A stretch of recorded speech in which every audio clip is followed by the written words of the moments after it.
You're now tuned into the Real Rap Radio Show. I'm your host, Walil Archer, on Down to Hott Radio.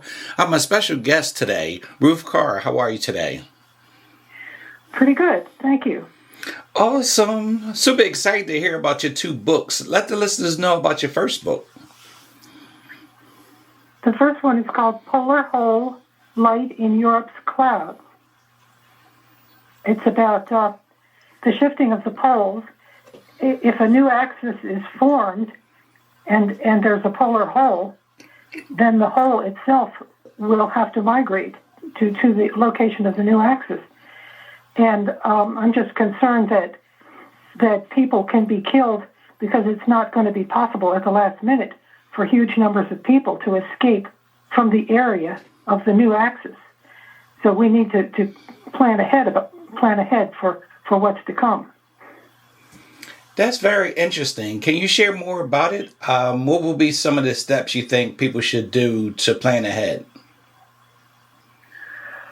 Well, there should be negotiations between the leaders of government to determine where are the open lands that, say, let's suppose that if Northern Europe is going to be the site of the new axis, the people of Northern Europe are going to want to negotiate with the people, with the rulers of either Mongolia or Eastern Russia or some area where there's open land where they can migrate, and so that it can be done, and also Alaska, someplace so that people can migrate in an orderly fashion well in advance, and it should all be coordinated by the governments.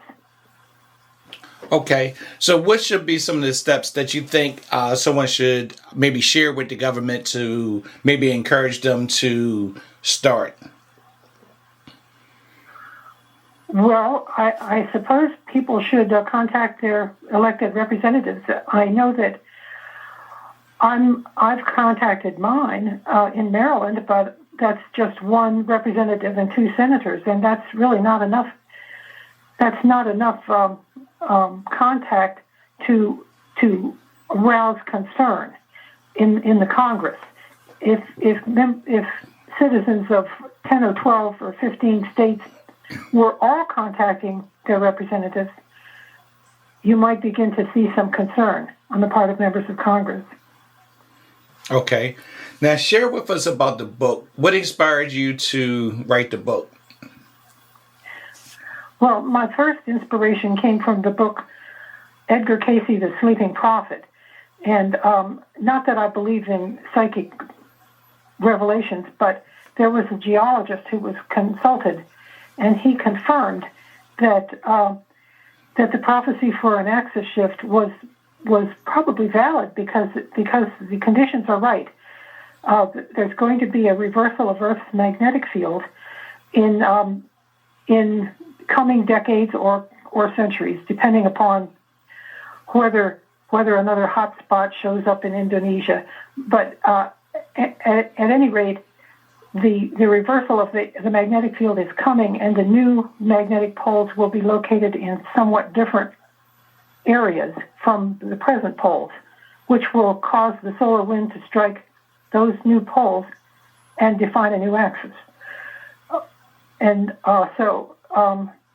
But I also read the book The Hollow Earth by Raymond Bernard, and that seemed to explain the prophecy by Cayce that there would be a light in the clouds.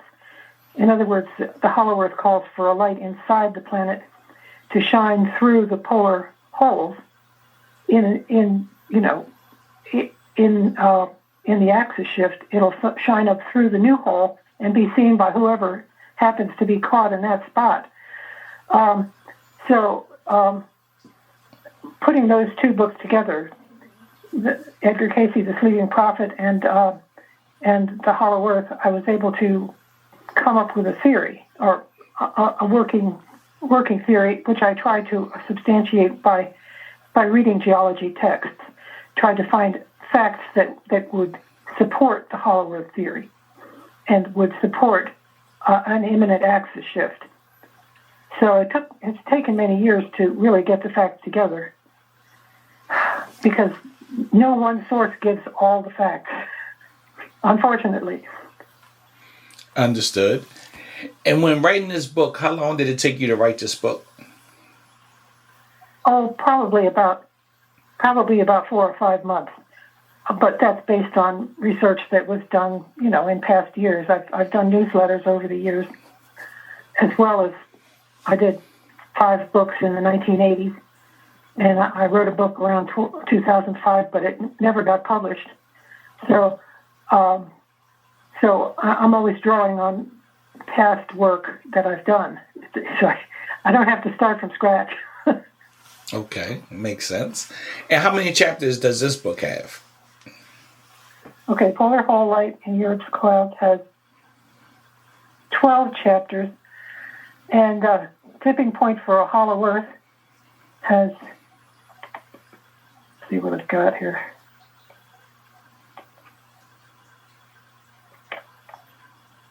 It has 16 chapters.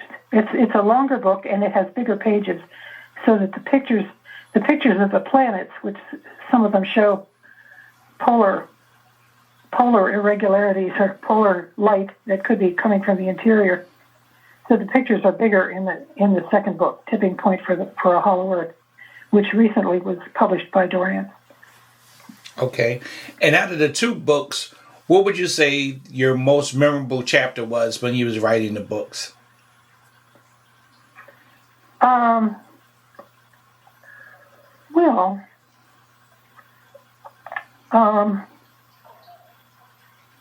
Let's see.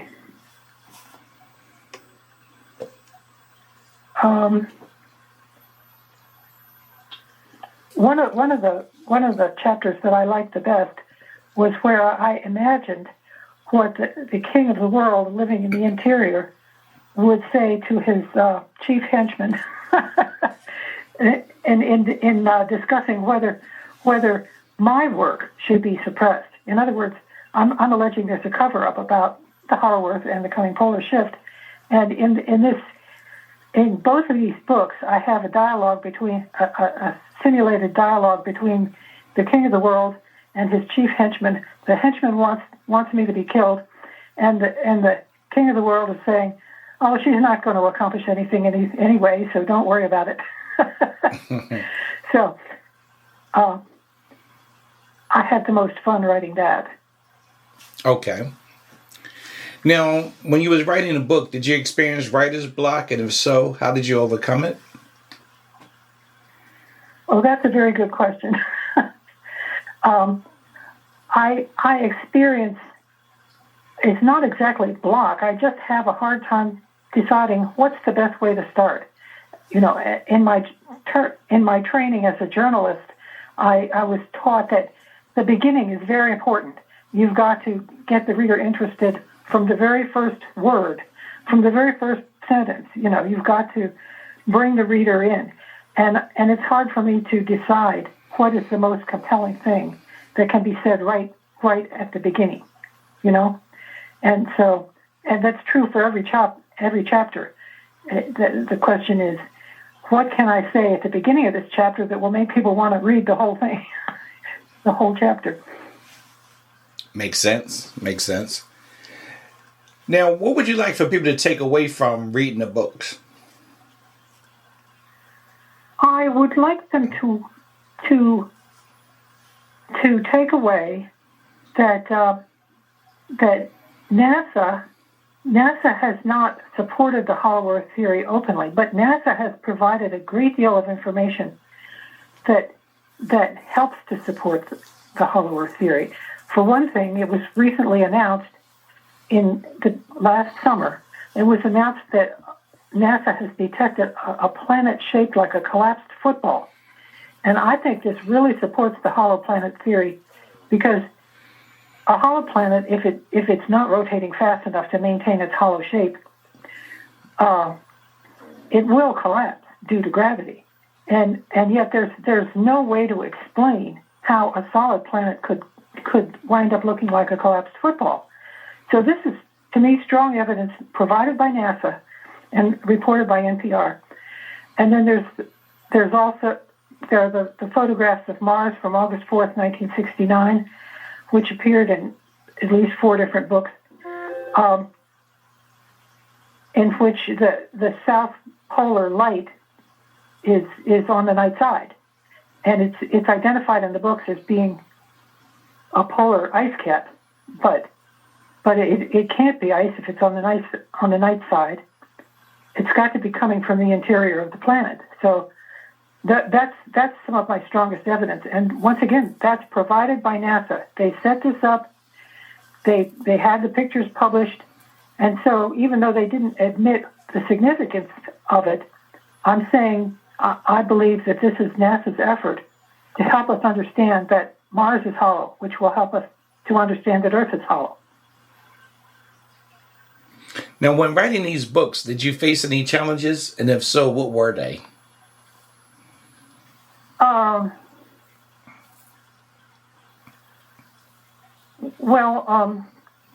I guess the main challenge that I always face is that I have almost no one to consult with. In other words, you will want an editor who supports your work, and no one seems to be willing to come out and collaborate with me on this. And so the challenge is for me to be objective and be correct. In other words, for me to supervise the whole thing myself, edit everything myself, and catch all the mistakes all by myself. That's the biggest challenge, not to have anyone helping me. Sound like it couldn't be challenging. And where can they purchase your book at? Well, let's see, Barnes & Noble, Amazon, and various other platforms or channels. The first book is published by Page Publishing. That's Polar Whole Light in Europe's Clouds, and Tipping Point for a Hollow Earth is published by Doran. So if they can't find it online, they could contact those publishers. Okay. And then as we begin to close out, any final thoughts or closing remarks? Well, I guess people should realize that if there's an advanced society in the Earth's interior and they don't want us to know about them, they might have techniques for keeping secrets that we don't understand. Like we're just beginning to understand how to do mind control, how to suppress certain memories, how to suppress certain impulses in people. It can be done, but I'm just going to suggest to people that our scientists could very well have been targeted in the cover-up in such a way that they're not free to express themselves about the warnings that they would like to give us. And that's why we haven't heard the whole truth about this coming disaster. Understood. Well, I'd like to thank you for sharing the information today about your books. Well, thank you very much for being patient with this subject. Oh, my pleasure. Great information, and thanks again for sharing.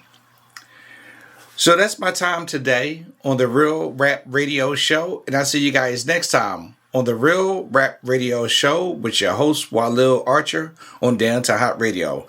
Peace and blessings, everyone.